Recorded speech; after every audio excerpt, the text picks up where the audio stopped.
होगा sound wave, और इसी वेव मोशन का तीसरा पार्ट क्लास 12 के टॉपिक से होगा, क्लास 12 के टॉपिक से होगा वेव ऑप्टिक्स। वेव ऑप्टिक्स से एक क्वेश्चन तो पक्का है कि हर एक साल एग्जाम में रहता ही रहता है, और इधर साउंड वेव से एक क्वेश्चन रहता ही रहता है कम से कम, और वेव ऑन स्ट्रिंग से एक क्वेश्चन रह सकता है और ना भी रहे। तो वेव मोशन से 2 क्वेश्चन हमें मिलेंगे, वेव ऑप्टिक्स से एक क्वेश्चन मिलेगा, 3 क्वेश्चन मिनिमम हुआ जो यहाँ हमें मिलने वाला है, और वो 3 से बढ़ करके 4 हो सकते हैं, 3 से बढ़ करके 2 होने की कोई चांस नहीं है। अब वेव मोशन है क्या, इसके बारे में थोड़ी सी बात करते हैं। हम लोग जब मोशन कहते हैं तो दिमाग में आता क्या है, स्ट्रेट लाइन मोशन, और फॉर्मूला याद आता है s equals to ut plus half at square. इसमें हम क्या देखते थे, एक पार्टिकल चल के जा रहा था स्ट्रेट लाइन पे। दूसरा हम देखते थे SHM, जिसमें x a sin omega t याद आता है। पार्टिकल क्या करता था, ऑसिलेट, वो एक मीन पोजीशन के इधर उधर चल के जाकर वापस आता रहता था। तो ये था SHM। और इसका इन दोनों ही मोशन में, जो ऊपर वाले दोनों मोशन हमने देखे, उनमें एक कोई पार्टिकल है, और इसका बहुत बड़ा भाई आता है वेव मोशन। अब बहुत बड़ा भाई इसको मैं क्यों कह रहा हूं, सोचिए ध्यान से। पानी के सरफेस पे एक कंकर गिराते हैं, मैंने डिस्टरबेंस डाला पानी के सरफेस, और वहां हमने रिंग बनते देखा। तो रिंग कैसे बना होगा, क्या कोई कलम लेकर उस पे मैंने लाइन खींची है, तो क्यों दिख रहा है रिंग आपको पानी के सरफेस पे अलग। और वो रिंग, उस रिंग का भी वो रुका रिंग नहीं है, वो रिंग अपना साइज बड़ा करते चला गया एक जगह से दूसरे जगह, दूसरा कंकर नहीं गिराया है, एक ही गिराया है। तो 4-5 रिंग मत देखना, एक ही रिंग देखना, वो साइज बड़ा होता चला गया।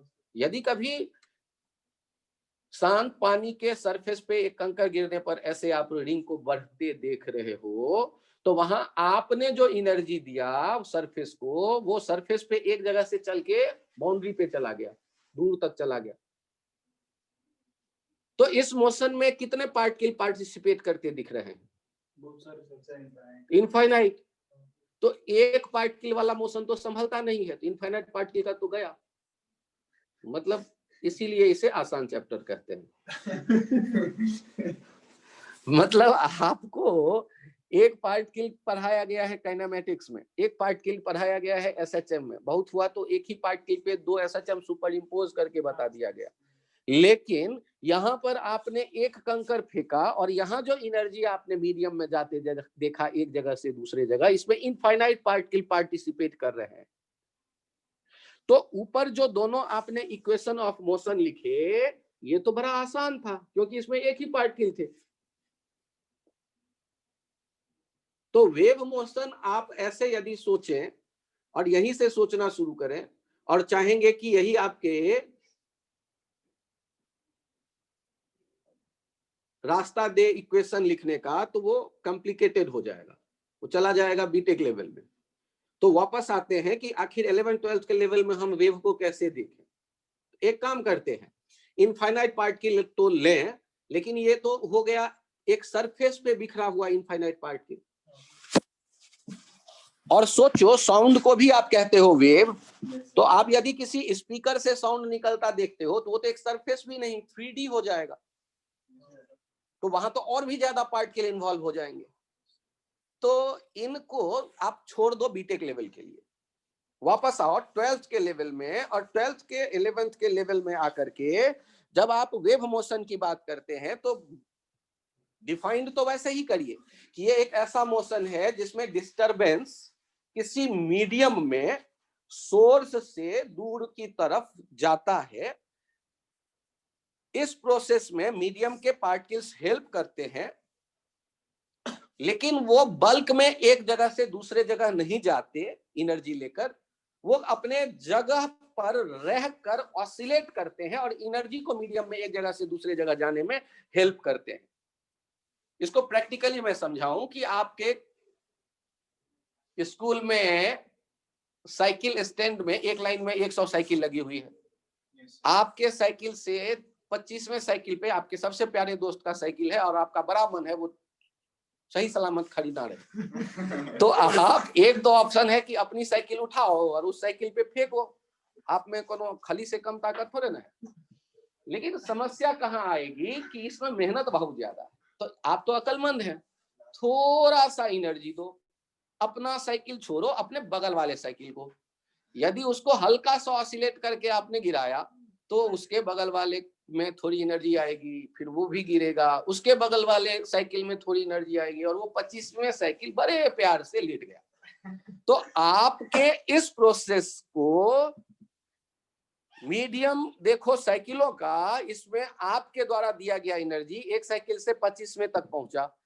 यहाँ कोई भी साइकिल 25वें पे डायरेक्ट नहीं गया, वो जस्ट अपने बगल वाले को, उसने अपने बगल वाले को एनर्जी ट्रांसफर किया। ऐसा जब भी कहीं कोई मोशन होता है तो उनके लिए हम लोग कहते हैं कि यहाँ मीडियम में एनर्जी गया लेकिन बल्क मूवमेंट नहीं हुआ एक जगह। जैसे किसी गेंद से आप एनर्जी अपने दोस्त को पहुंचाना चाहते हो तो गेंद लेके थ्रो करो अच्छी स्पीड से, देखो एनर्जी पहुंचेगा। देखो वो पहले काइनेटिक एनर्जी गेंद का, फिर चोट लगने पे हीट और फिर चिल्लाने पे साउंड, सारे एनर्जी आपको दिखेंगे। तो ये इसमें बल्क मूवमेंट हुआ है, पूरे बॉल को आपने एनर्जी लेकर जाते देखा। लेकिन जब वेव मोशन होगा तो मीडियम के पार्टिकल हैं बहुत से, लेकिन वो बल्क में मूव नहीं कर रहे, वो केवल ऑसिलेट कर रहे हैं। अब 3D में आप नहीं काम कर सकते। आप आ जाइए, वेव मोशन देख रहे हैं,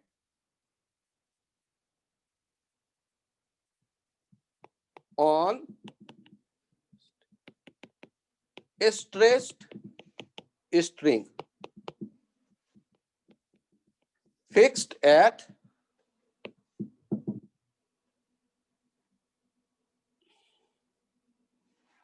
infinite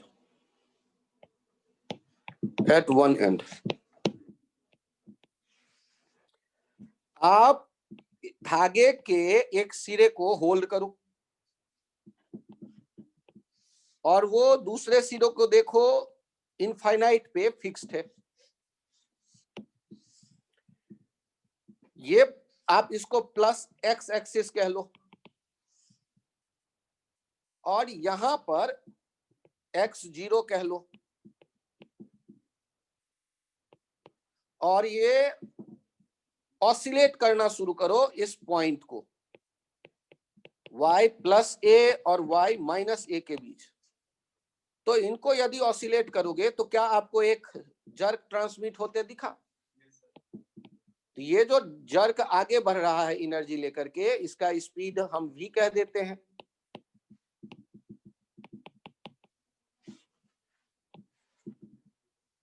और ये जो आप ऑसिलेट करवा रहे हो, तो ऑसिलेट तो हजारों तरह से किया जा सकता है, लेकिन ऑसिलेशन का चैप्टर हमने एक ही पढ़ा है, सिंपल हार्मोनिक मोशन।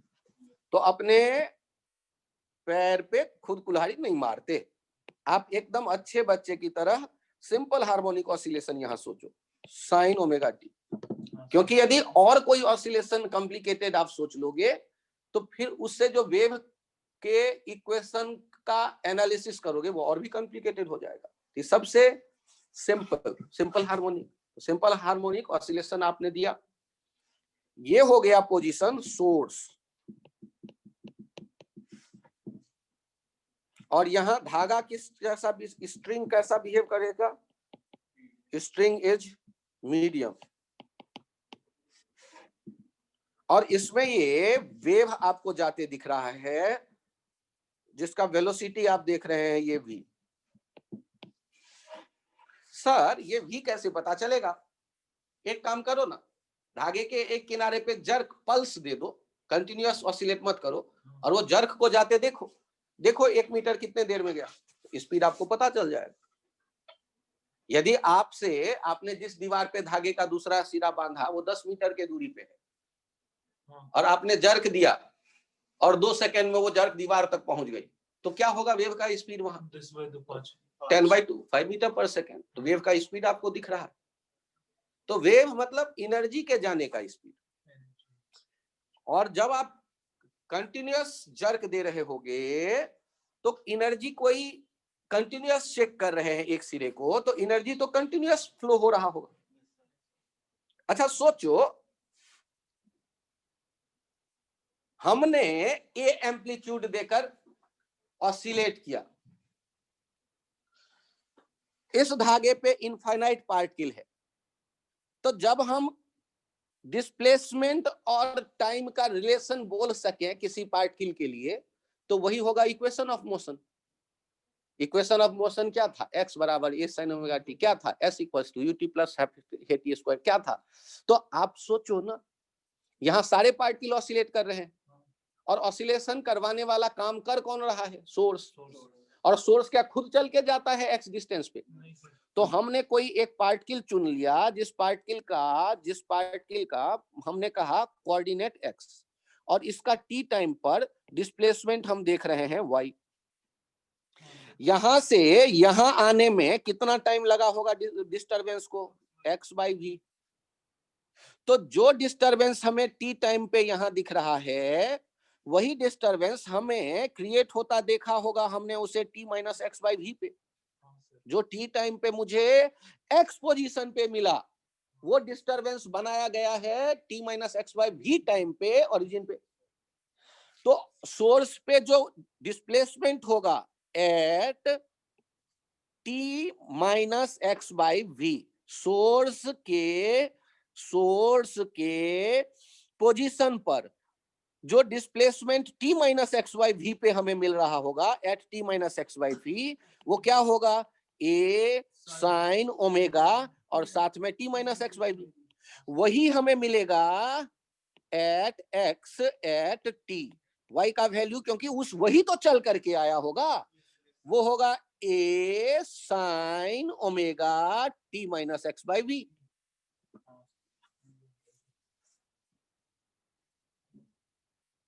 तो आपके हाथ अभी जो डाटा आया उसमें चेक करिए, ये आ गया है a sine omega T minus sine omega by we x, और चूंकि ये ओमेगा बाई वी बार बार आने वाला है,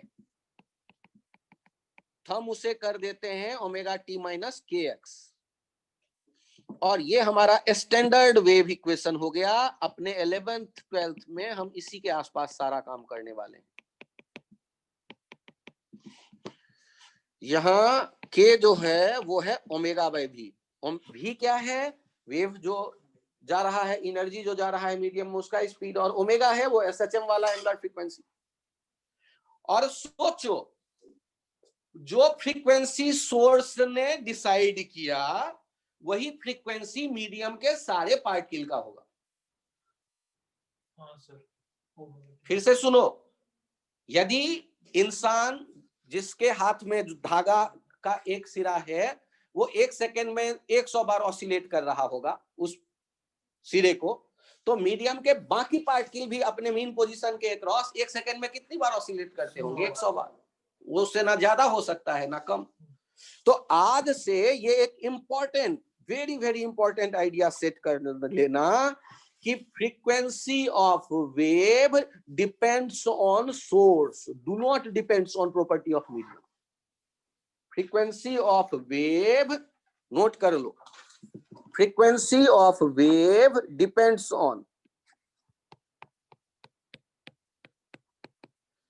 frequency F omega by 2 pi या 1 by T of wave depends on source,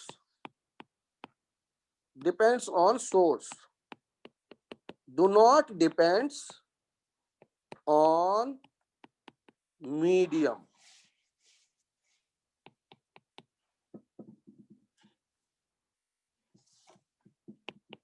और ध्यान दीजिएगा, velocity of source, velocity of wave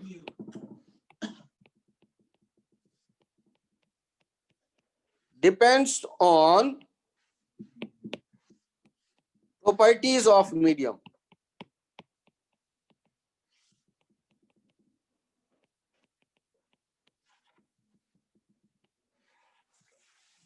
तो ये एक पॉइंट तो बहुत अच्छी तरह ध्यान रखिएगा कि फ्रीक्वेंसी जो होता है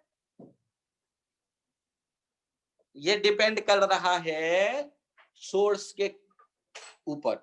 सोर्स यदि ऑसिलेट करने की फ्रीक्वेंसी को इंक्रीज कर देगा तो मीडियम में जो वेव है उनकी फ्रीक्वेंसी बढ़ जाएगी, सारे पार्टिकल के ऑसिलेशन की फ्रीक्वेंसी बढ़ जाएगी, तो सोर्स की वो वेव की फ्रीक्वेंसी बढ़ जाएगी।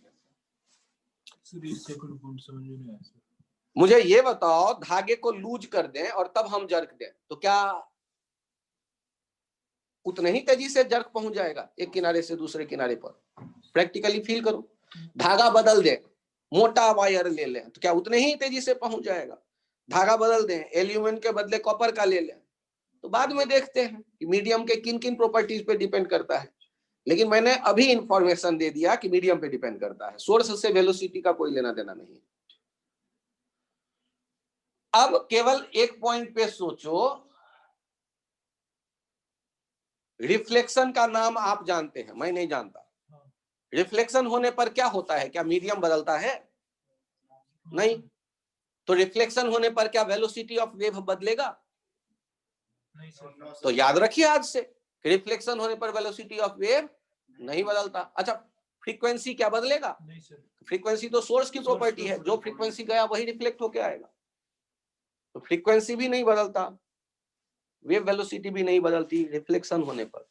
और रिफ्रैक्शन होगा तो फ्रीक्वेंसी सेम रहेगी। फ्रीक्वेंसी तो सोर्स की प्रॉपर्टी है, नहीं बदलेगा। कौन बदलेगा? वेलोसिटी। वो क्योंकि मीडियम बदलना ही तब कहलाएगा जब वेलोसिटी बदले।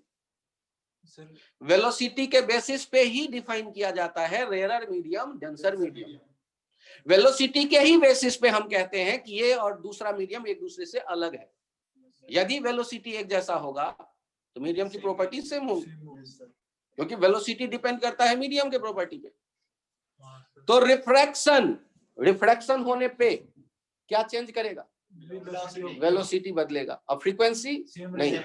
कहा जाता है एक रेडियो से 300 हर्ट्ज की फ्रीक्वेंसी जनरेट हो रही थी, उसको आपने प्लास्टिक में लपेटा और खुद अच्छा तैराक आप हैं, पानी के भीतर लेते गए रेडियो को और अब सुन रहे हैं, तो क्या वो फ्रीक्वेंसी 300 से बढ़ के 400 हो जाएगी या 300 से घट के 150 हो जाएगी?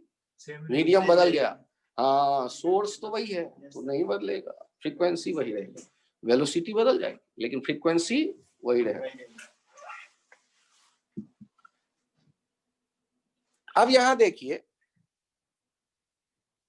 ये धागे के ऊपर वेव को, तो आपको ये अंदाजा तो लग ही रहा है कि एक साइकिल कंप्लीट हो गया होगा यहां से यहां।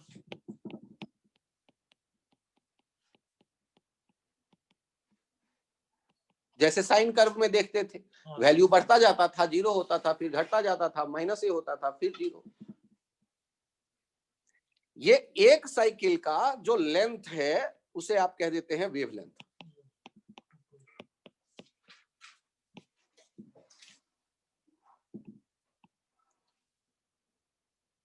और आप ये गौर करो, यहां से यहां तक आने में v स्पीड से जो टाइम लगा वेव को, तो t इक्वल्स हो जाएगा lambda by v।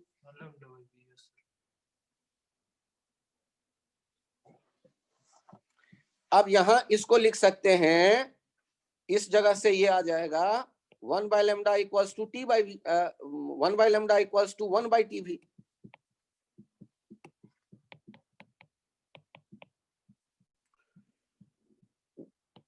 To pi by lambda equals to 2 pi by t into 1 by v।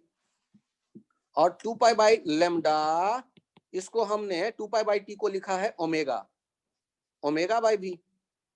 और 2 पाई बाय लैम्डा इसको हमने कहा था ओमेगा बाय v के बराबर, और ओमेगा बाय v को ही हमने कुछ देर पहले k कहा है। सर ये k कहां पर था, हम तो भूल गए, 2 मिनट बाद मैं लाता हूं उसे। पहले यहां तक आप पहुंचो, और आपको नहीं पसंद आ रहा हो तो मैं फिर से बताऊं, एक साइकिल में जो टाइम लग रहा है वही तो टाइम पीरियड हो गया।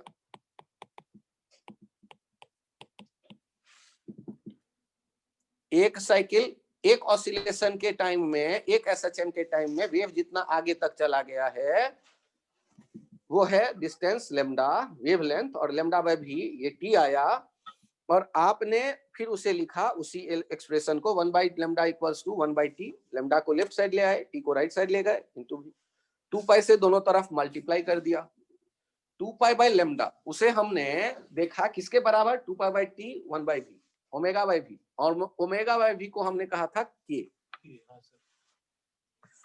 कौन सा के?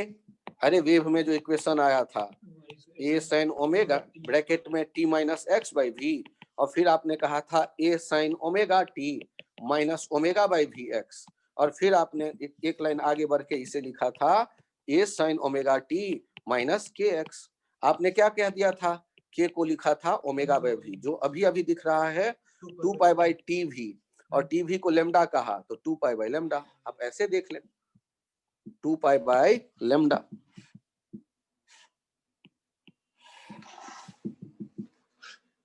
तो हम लोग यहाँ चेक कर रहे हैं के का वैल्यू 2 पाई बाई लेमडा। एक काम करते हैं, इनको एक बार और समझने की कोशिश करते हैं। ये t equals to lambda by b जो है, इसका एक फॉर्मेट और ज्यादा काम का है जो ज्यादा यूज में रखते हैं हम लोग। तो 1 by f equals to lambda by v, तो v equals to f lambda. तो ये वाला जो फॉर्मेट है ये भी बड़े काम का है, इसको 5 स्टार कर दो, 7 स्टार कर दो, बहुत important. v equals to f lambda. अब मुझे बताओ रिफ्लेक्शन में लेमडा बदलेगा या नहीं? रिफ्लेक्शन में लेमडा बदलेगा या नहीं? रिफ्लेक्शन में ना मीडियम नहीं बदला, एफ तो वैसे ही नहीं बदलता, भी बदला नहीं, तो काहे का बदलेगा लेमडा? और रिफ्रैक्शन में बदलेगा, फ्रीक्वेंसी बदलने से रहा। यदि डेंसर मीडियम में जाएगा तो वेलोसिटी कम होगा, तो लेमडा को भी कम होना पड़ेगा। यदि रेयर मीडियम में जाएगा तो वेलोसिटी घटेगा, वेलोसिटी बढ़ेगा, तो लेमडा को बढ़ना पड़ेगा।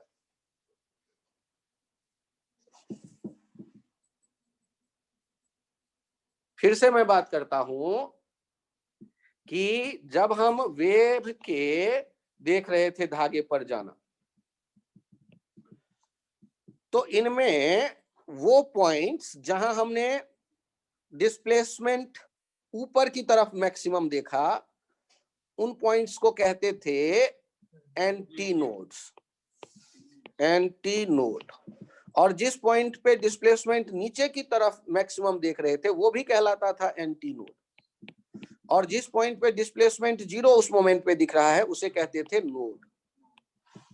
तो आप इस बात को समझिए कि हमने एंटी नोड्स वाले पॉइंट देखना सीख लिया, ये ब्लू वाले सारे एंटी नोड्स हैं, और ग्रीन वाले सारे हमने नोड्स बना दिए।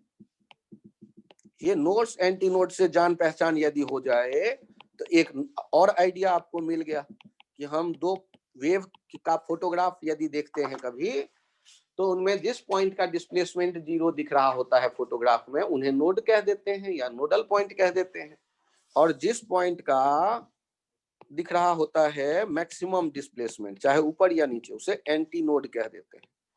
यहाँ ए एंटी नोड के लिए हम यूज कर रहे हैं और एन नोड के लिए यूज कर रहे हैं, ध्यान दीजिएगा।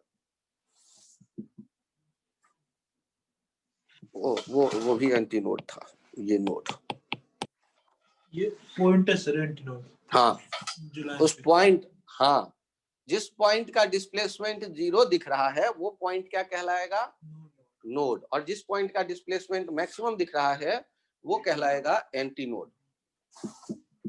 अब आपको ये सोचना है एक साइकिल कहां से कहां कंप्लीट होता दिख रहा है आपको, तो एक साइकिल हमें यहाँ अल्टरनेट नोड के बीच में एक साइकिल कंप्लीट होता दिख रहा है, अल्टरनेट एंटी नोड के बीच में भी एक साइकिल कंप्लीट होता दिख रहा है, चेक करो। तो अल्टरनेट नोड या अल्टरनेट एंटी नोड वेवलेंथ के बराबर होता है, distance between alternate node, alternate anti node, distance between alternate node, anti node, ये वेवलेंथ है, लेमडा को वेवलेंथ कहते हैं। ये जो वेवलेंथ है ये क्या है? Distance between alternate node due to symmetry, distance between alternate node, ये वेवलेंथ के लिए हम लिख रहे हैं।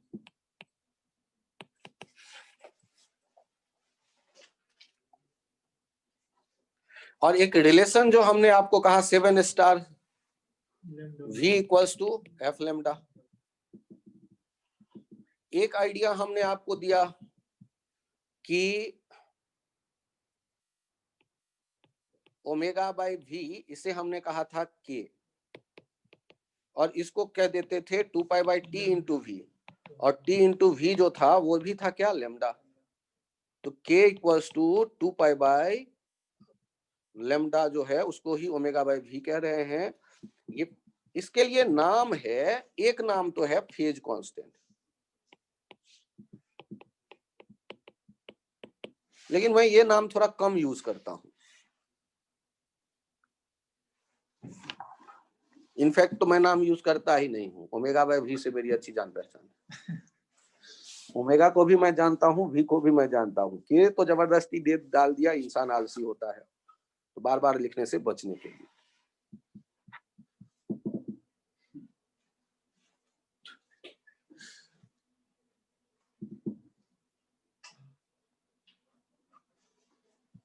अच्छा, कंसेक्यूटिव नोड के बीच का लेंथ कितना होता होगा? Lambda by 2। और नोड एंटी नोड जो है अगल बगल वाले, उनके बीच का लेमडा बाई 4। ये भी आपको दिख जाएगा, ये सिमेट्री से वैसे ही सामने है नजर के।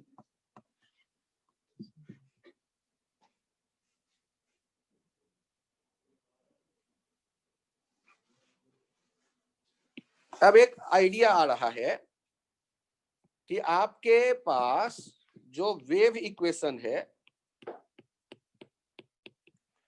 क्या आया है? A sin omega T minus के एक्स। सोच समझ के जवाब दीजिए कि ये y क्या बताने वाला है? डिस्प्लेसमेंट ऑफ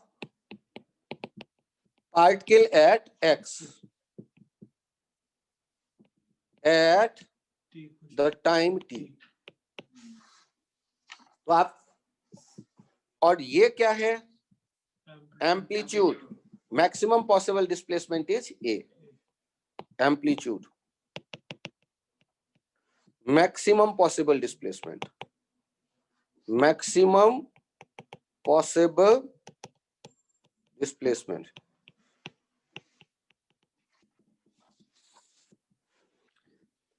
और आपके सामने जब कभी आज तक डिस्प्लेसमेंट आया है तो आपने बड़े अच्छे मन से वेलोसिटी के लिए dy बाई dt यूज किया है। लेकिन एक लफड़ा है कि यहाँ पर जो पार्टिकल का डिस्प्लेसमेंट है, ये वेव का इक्वेशन मतलब ये किसका displacement? Displacement of A particle. और ये तो x और t दोनों पे डिपेंड कर रहा है y। तो आप यहाँ पार्शियल डिफरेंशिएशन यूज करते हैं, del y by del t। Partial differentiation का मतलब x को कांस्टेंट मानते हुए t के रिस्पेक्ट में उस पार्टिकल के डिस्प्लेसमेंट का चेंज देख रहे हैं। तो ये किसका वेलोसिटी आने वाला है? पार्टिकल का वेलोसिटी। और वो किसके बराबर हो जाएगा? a omega cos omega t। तो अगले पेज पे मैं लिख रहा हूं उसे। ये पिछले वाले पेज को फिर से देखना चाहें तो एक बार देख लीजिए।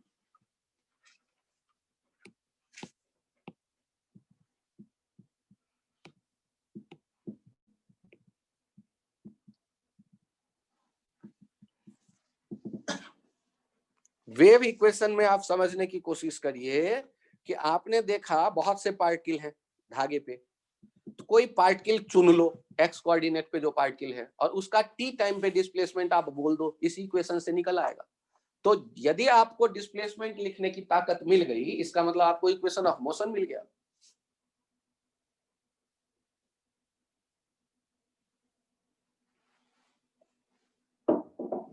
सर एक डाउट है सर, आपने सोर्स को सर ओरिजिन पे माना सर, तो वो तो कहीं पे भी रह सकता है सर। एसएचएम में भी तो आपने ए साइन ओमेगा टी प्लस 5 सोचा था, वो तो कहीं से भी शुरू हो सकता था। अपने पैर पे कुल्हाड़ी शुरू में नहीं ना मारते हैं, बाद में मार लेंगे, अभी चलने देते हैं, ठीक है।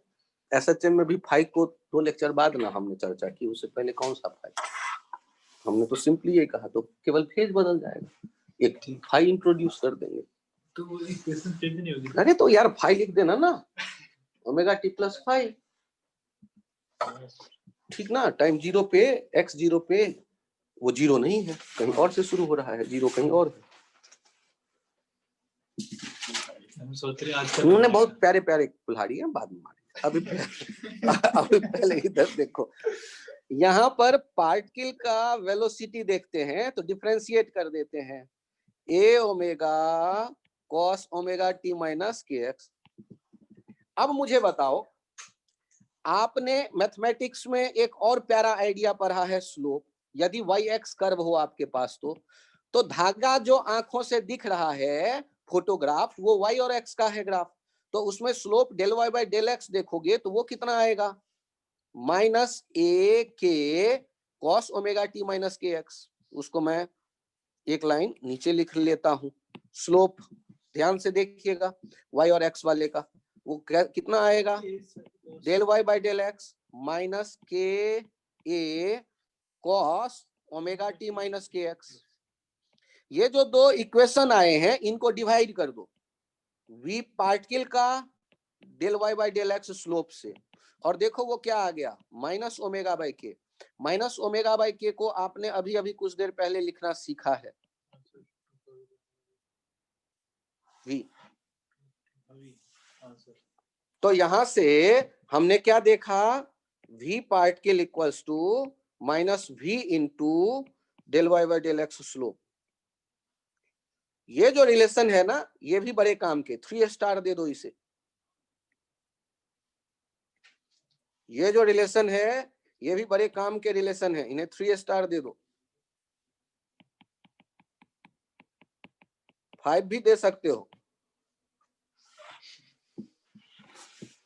v particle equals to minus v into slope, छोटा सा रिलेशन है। यहां पर v कौन है, v पार्टिकल तो है पार्टिकल का वेलोसिटी, और पार्टिकल मूव कैसे कर रहा है, लेफ्ट राइट या up and down, up and down. तो ये वेलोसिटी होगा y एक्सिस के पैरेलल, और एनर्जी जो जा रहा है वो किधर जा रहा है, x एक्सिस पे। ध्यान रखिएगा कि जब x एक्सिस के डायरेक्शन, पॉजिटिव डायरेक्शन में एनर्जी जा रहा है तो इक्वेशन आपके पास आया है ओमेगा टी माइनस के एक्स, और यदि वो निगेटिव x एक्सिस के डायरेक्शन में जा रहा होता तब आता omega t plus k x. तो ये एक पॉइंट, यदि इक्वेशन देख के आपको कह देता है ये बताने के लिए कि वेव जा किधर रही है, एनर्जी जा किधर रहा है, तो ओमेगा टी माइनस के एक्स आपने डिराइव किया कब, जब वेव जा रहा था right side positive X axis. यदि left side negative X axis की तरफ जा रहा होता तो वो डेरिवेशन बदल जाता, omega t plus k x. और आप एक पॉइंट और ध्यान रखिएगा कि चाहे ओमेगा टी माइनस के एक्स हो या के एक्स माइनस ओमेगा टी हो, के एक्स और ओमेगा टी अलग अलग साइन वाले जब हैं तो वो पॉजिटिव एक्स एक्सिस में जा रहा है, और दोनों के साइन एक जैसा यदि है, चाहे दोनों प्लस या दोनों माइनस, तो निगेटिव एक्स एक्सिस में जा रहा है। क्योंकि आप ट्रिग्नोमेट्री में जानते हैं ना, एक माइनस कॉमन लेके बाहर पकड़ के ला दोगे तो के एक्स माइनस ओमेगा टी हो जाएगा। ट्रिग्नोमेट्री में sine minus theta minus sine theta होता है, जो आप y equals to a sine omega T minus के एक्स देख रहे हैं, एक माइनस यदि कॉमन बाहर ले लें, माइनस ए साइन ओमेगा टी के एक्स माइनस ए साइन के एक्स माइनस ओमेगा टी हो जाएगा, तो वो तो एक ही इक्वेशन हुआ। तो राइट साइड जो जा रहा है वेव, उनके लिए बीच में माइनस साइन, और यदि दोनों के साइन एक जैसे होते, माइनस ओमेगा टी माइनस के एक्स, तो दोनों के माइनस पकड़ के बाहर ले आओगे तो माइनस कॉमन लेके चले आओगे बाहर, तो वो omega t plus k x हो जाएगा, नेगेटिव डायरेक्शन में जाने वाली वेव को वो रिप्रेजेंट करेगा। सर आप कंफ्यूज मत करो, अरे छोड़ो यार बेकार का आइडिया, काम के पॉइंट्स को देखो। आपसे पूछा गया कि ये वेव जा रहा है और ऐसे आपने देखे, आपको बताना है कि यहां जो पार्टिकल है ये टी टाइम का फोटोग्राफ है। यहां पार्टिकल को देखो, इस पार्टिकल का जो वेलोसिटी होगा, particle 1, particle 2, particle 3, particle 4, particle 5, इन पार्टिकल्स के वेलोसिटी का डायरेक्शन बताना है।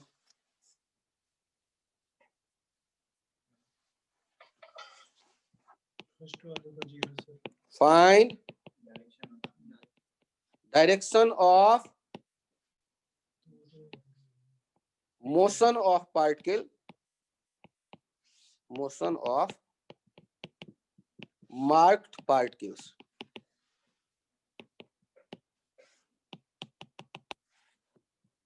तो सॉल्व करते वक्त आपके पास आइडिया क्या है? पहले तो velocity of particle equals to minus v into slope. Slope 0 at 1 and 4, hence v particle 1 0, v particle 4 0। तो जब जीरो वेक्टर है तो उनका तो डायरेक्शन बताने की कोई आवश्यकता ही नहीं। और यदि आप बात करते हैं at 2 and 3, slope less than 0 but v greater than 0, implies that v particle minus v into slope greater than 0 हो जाएगा। एक माइनस पहले से है, एक माइनस और आया, माइनस माइनस प्लस हो गया, पॉजिटिव हो जाएगा। इसका मतलब ये मूव कर रहा होगा ऊपर की तरफ, और जहां स्लोप ज्यादा होगा वहां वेलोसिटी ज्यादा होगा। Vp3 जो है ये मैक्सिमम है, since slope maximum, slope is maximum at nodes। Slope जो है जहां मैक्सिमम है, और ये 5 वाला नीचे की तरफ, क्योंकि स्लोप पॉजिटिव, v पॉजिटिव और माइनस साइन आएगा, तो Vp5 नीचे की तरफ और ये भी मैक्सिमम, क्योंकि ये भी नोड पे है।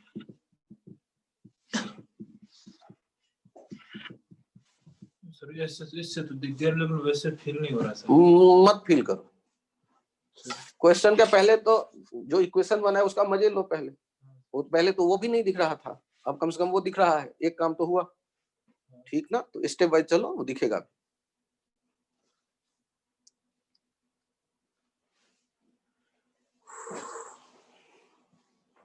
नीचे की तरफ जा रहा है सर। वेट कर लो, वो क्यों आएगा नीचे की तरफ, उसके पीछे कारण बोलो ना।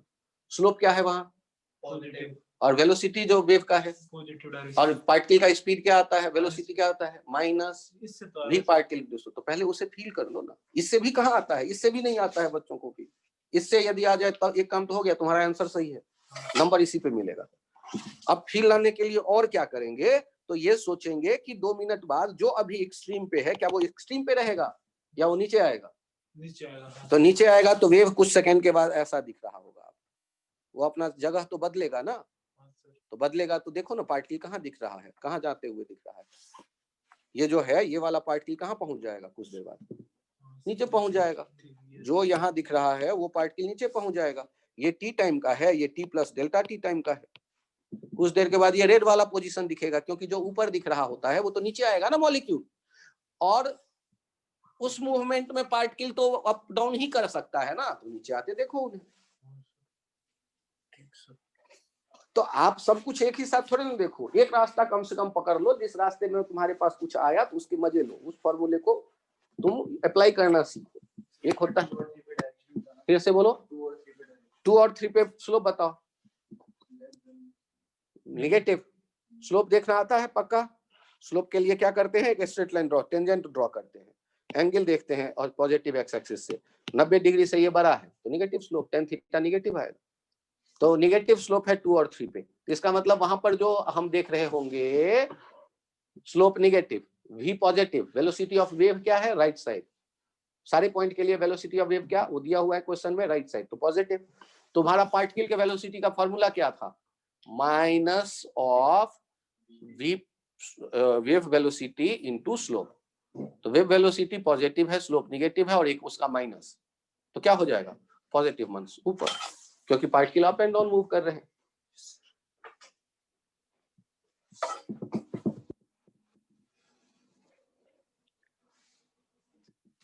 यहां जो आपने धागे पे वेव देखा, इसमें जिधर एनर्जी जा रहा है और डिस्प्लेसमेंट जिधर है, ये एक दूसरे से कितने डिग्री पे दिख रहा है? 90 डिग्री पे दिख रहा है, डिस्प्लेसमेंट और वेलोसिटी वेव का, पार्टिकल का नहीं, वेव का। तो ऐसे वेव को कहते हैं transverse wave.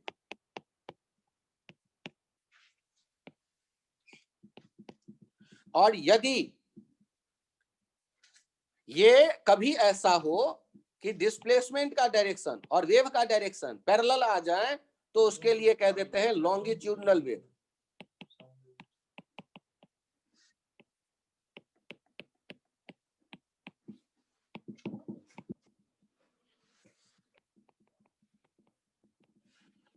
Transverse wave on string और लॉन्गिट्यूडनल साउंड वेव। वो लॉन्गिट्यूडनल वेव बाद में पढ़ेंगे हम। आप एक नाम को टाइप ऑफ वेव यहां देख लो, type of wave on the basis of oscillation of particle.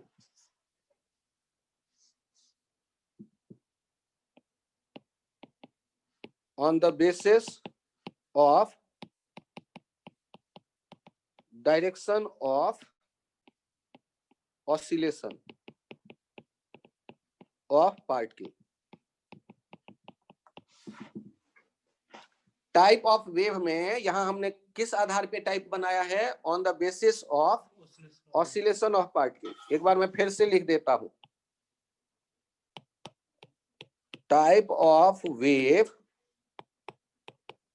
on the basis of direction of oscillation of particles। जैसे पहला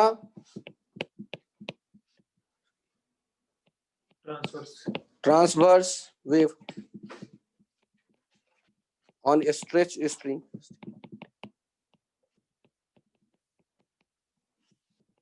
जो हमने देखे। यहां वेव जा रहा है इधर और डिस्प्लेसमेंट है इधर, थीटा 90 डिग्री दिख रहा है। और दूसरा होता है longitudinal sound wave. Longitudinal wave, sound ही क्यों, बहुत से हो सकते हैं। Longitudinal wave, example sound.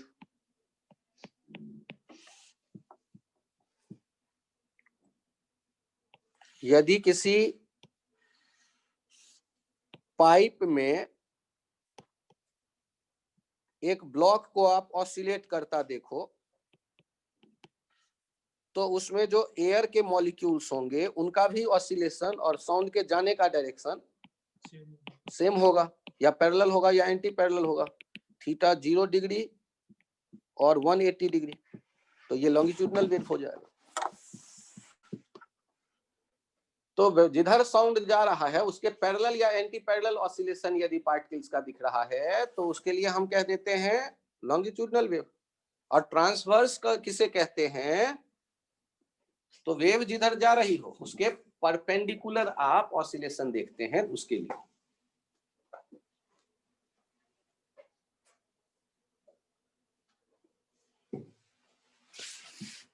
फिर से देखिए, वेव इक्वेशन है a sin omega t minus के एक्स, के था ओमेगा बाई वी,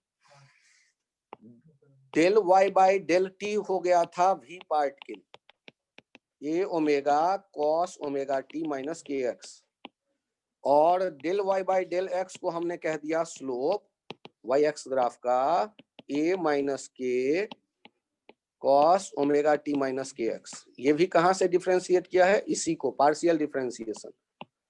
और इन दोनों इक्वेशन को डिवाइड किया, v particle by del y by del x, equals to minus omega by k, that is minus v.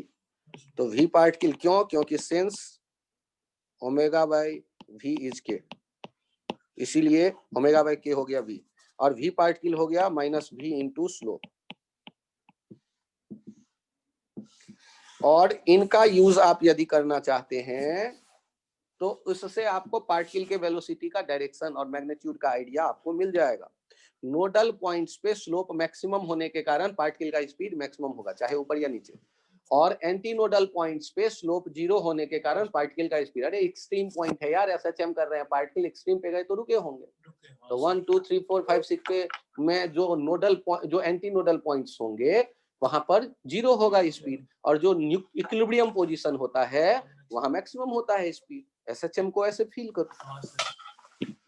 तो हम लोग यहाँ देख रहे हैं एक तरीका जिसके आधार पर वेव पार्टिकल के जो मोशन थे एसएचएम, उनमें किसी भी पॉइंट के वेलोसिटी के बारे में चर्चा कर सकते थे, जो जैसे था 1 2 3 4 5 6।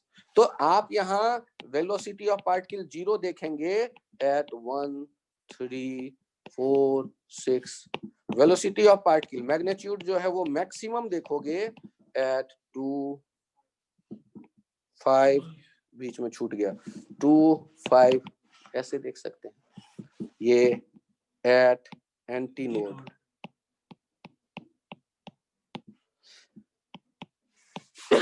एट नोड, आप इसे फील कर लो।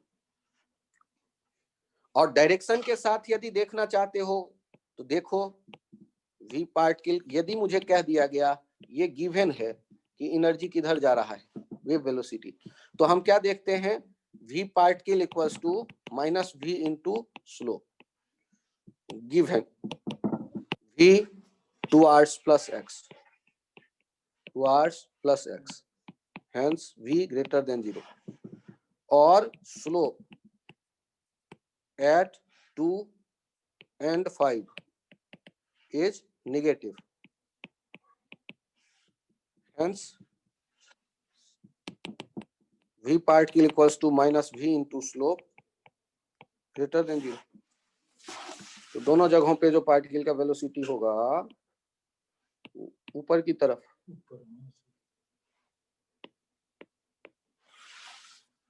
पॉजिटिव होने का मतलब अप, क्योंकि ऑसिलेशन अप एंड डाउन है ना, पार्टिकल अप या डाउन मूव कर रहा है, वेलोसिटी को उल्टा कर नीचे आता है।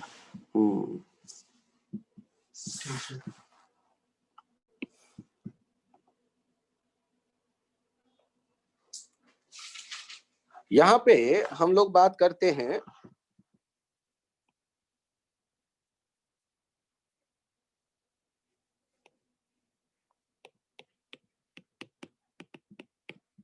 Condition of wave equation.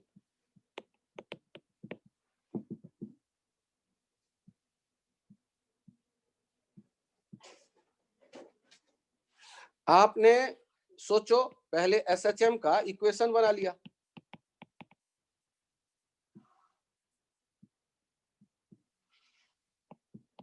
और फिर हमने कंडीशन देखा,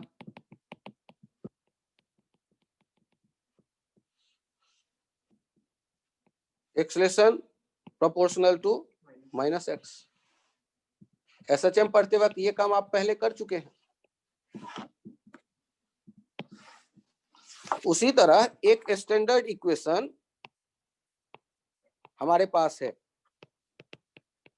a sin omega T minus के एक्स, इसको दो बार डिफरेंशिएट करते हैं del 2y by del t square, तो क्या हो जाएगा a omega square minus sine omega T minus के एक्स। डिफरेंशिएशन चेक कर लेना, एक बार डिफरेंशिएट करेंगे तो a omega cos omega T minus के एक्स आएगा, एक बार और डिफरेंशिएट करेंगे तो कॉस बदलेगा माइनस साइन में, और दूसरा आता है del 2y by del x square. एक a के साथ माइनस के दो बार आएगा तो उसका स्क्वायर, एक साइन और कॉस, और एक बार बदलेगा minus sine omega T minus के एक्स। ये जो आप इन दोनों को डिवाइड करते हो तो del 2y by del t square upon del 2y by del x square, ये हो गया ओमेगा बाय k का स्क्वायर माइनस के साथ।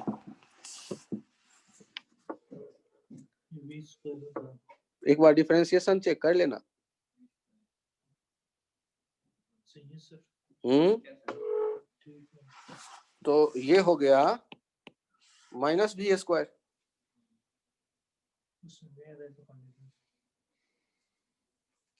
यहाँ पर वो देख लेना प्लस माइनस का एक बार। ये आ रहा है del 2y by del x square equals to 1 by v square. अच्छा, ये माइनस तो स्क्वायर है ना, तो प्लस दिख रहा है। चेक करो, ये माइनस के का होल स्क्वायर है, माइनस के का होल स्क्वायर हो गया तो वो तो माइनस गया, और यहाँ वाला माइनस कट जाएगा, ये वाला माइनस इस वाले माइनस से। तो यहाँ डिफरेंशिएट करके देखेंगे और उसके बाद ये डिवाइड करके, तो ये आ जाएगा 1 by v square del 2y by del t square. तो जो इक्वेशन इस रिलेशन को फॉलो करे, यही है रिक्वायर्ड कंडीशन, यही है रिक्वायर्ड कंडीशन।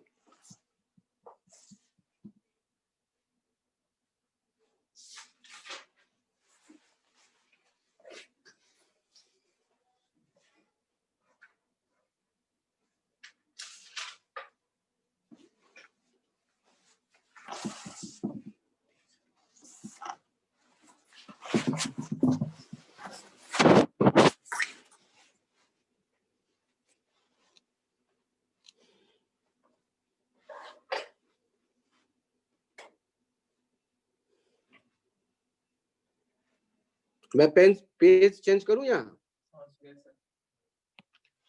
चेक करिए, इसको ऐसे ध्यान रखिए, याद रख सकते हैं तो, नहीं याद रखेंगे तब भी काम चलेगा। आगे मैं बताता हूं कैसे कि if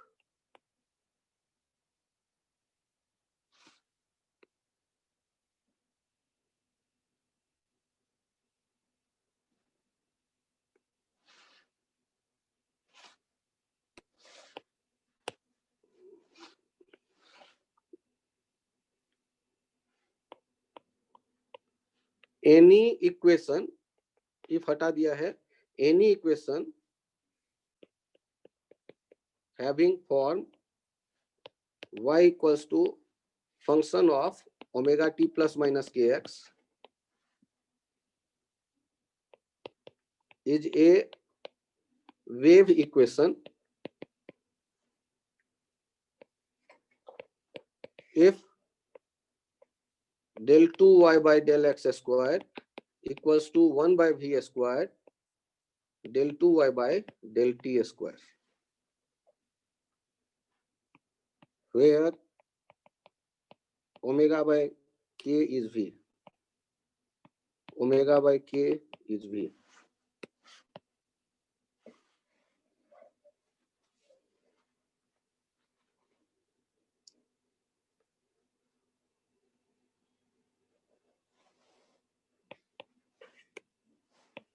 For 3-dimensional wave,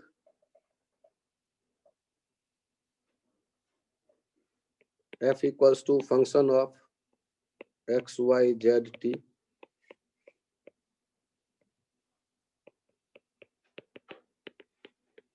Condition will be del 2f by del x square plus del 2f by del y square plus del 2f by del z square equals to 1 by v square del 2f by del t square. किसी भी question में इसका use हमें करने का मौका नहीं मिलता, केवल ये इंफॉर्मेशन की तरह अपने पास रखते हैं कि 1 डायमेंशनल यदि है तो y और x ही होगा। y हम डिस्प्लेसमेंट रिप्रेजेंट कर देते हैं और वो x और t पे डिपेंड कर रहा है। लेकिन जब हम 3 डायमेंशन में वेव जाएंगे तो किसी भी पॉइंट का कोऑर्डिनेट एक्स वाई जेड से रिप्रेजेंट होगा और टी टाइम पर उसका डिस्प्लेसमेंट हम एफ कह रहे हैं।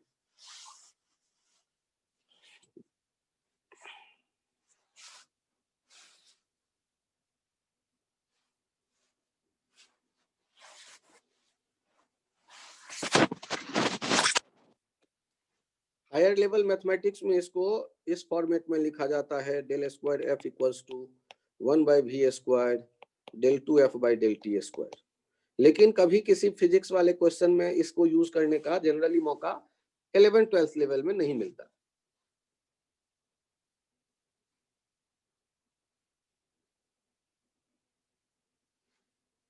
ये इसी वाले आइडिया को ऐसे भी लिखते हैं कभी कभी।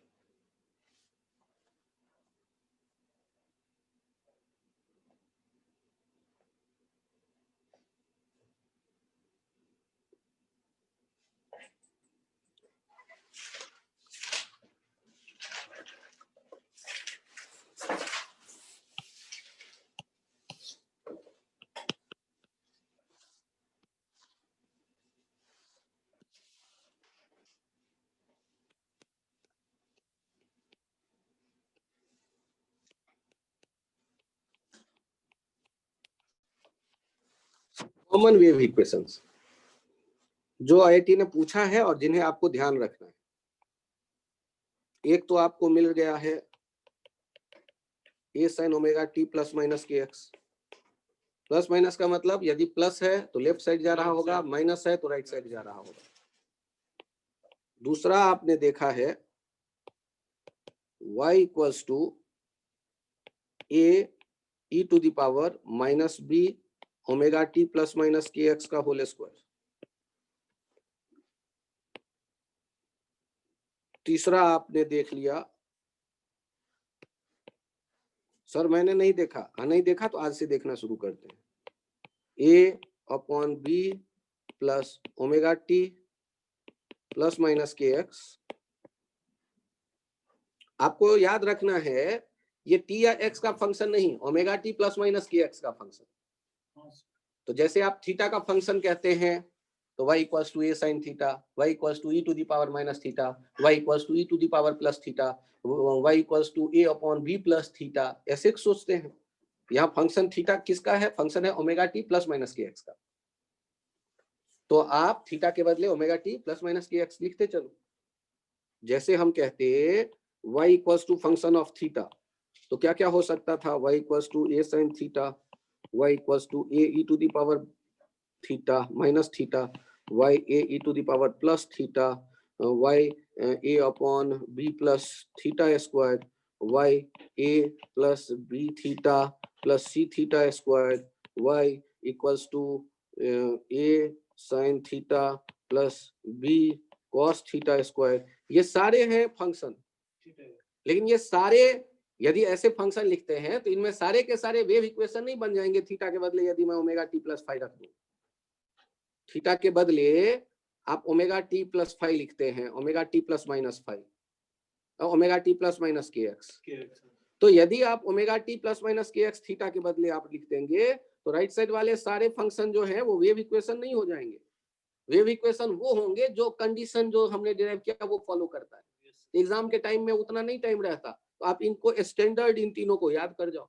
ये जो स्टैंडर्ड तीनों हैं ये हमारे वेव इक्वेशन है जो आईआईटी ने पूछा है और जो आईआईटी पूछ रहा है बार बार। इससे दाएं बाएं होने की नौबत नहीं आती और आप काम इसी के साथ करेंगे सारा। कोई दूसरा इक्वेशन लेके कोई ज्यादा आप डिटेल में नहीं जाएंगे।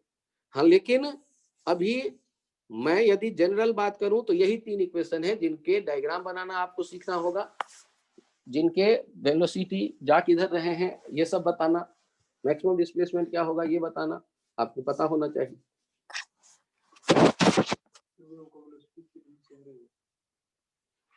के लिए क्या लिखेंगे हम? तो ओमेगा या v इक्वल्स टू क्या लिखेंगे हम? ओमेगा बाई के। तो फंक्शन ही हम किसका ले रहे हैं? तो t के साथ वाला ओमेगा और x के साथ वाला भी, x के साथ वाला के। जैसे पहले तो ये दिमाग में सेट करो कि ये तीन जनरल इक्वेशन है। दूसरे वाले इक्वेशन ऊपर देखना वो माइनस लिया है, यदि प्लस ले लेते तो अकल लगाओ t यदि इनफाइनाइट होता या x इनफाइनाइट होता तो y इनफाइनाइट हो जाता। इनफाइनाइट डिस्प्लेसमेंट तो वेव कभी वो वेव हो ही नहीं सकता। हम तो बाउंडेड देखते हैं ना, एक रीजन में एक खास डिस्प्लेसमेंट तो एक बाउंड्री में ही रहता है ना। ऑसिलेशन तभी तो इनफाइनाइट पे कोई जा रहा है पार्टिकल तो ऑसिलेशन थोड़े ना कहते हैं, tan थीटा का फंक्शन थोड़े ना ऑसिलेशन का वो हार्मोनिक ऑसिलेशन में ले लेंगे। ये क्योंकि वो अनबाउंडेड इनफाइनाइट पे चला गया।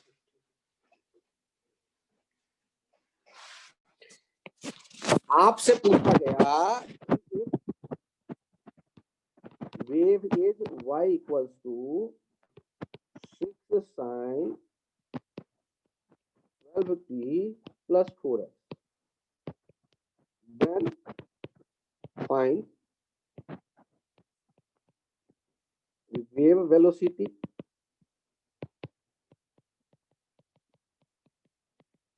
direction of motion of direction of propagation of wave, motion direction of propagation of wave। हाँ, तो हम कंपेयर किससे करेंगे? a sin omega t plus k x. तो यहाँ प्लस साइन बता रहा है wave is moving towards minus x axis. Omega t plus k x से ये हमें पता चला, और पता चला v equals to omega by k. Omega कितना है 12 और k कितना है 3 मीटर पर सेकंड, यदि ऐसा यूनिट हो सारा। तो एम्पलीट्यूड पूछेगा तो क्या बता दोगे? फ्रीक्वेंसी पूछेगा तो क्या बता दोगे? कैसे? हाँ, ओमेगा आ गया है, टी के साथ वाला ओमेगा है, तो ओमेगा को 2 पाई से डिवाइड कर देंगे तो फ्रीक्वेंसी आ जाएगा 12/2। केवल इतने पे नंबर मिल जाता है। किधर जा रहा है वेव, क्या पूछा नहीं, इतने से नंबर मिलता है। वेव किधर जा रही है? अब बच्चों को लगता है वेव है पता, किधर भी जा सकती है, मैं क्या करूं। वेव वेलोसिटी चाहिए तो टी के साथ वाला को ओमेगा मानो, एक्स के साथ वाले को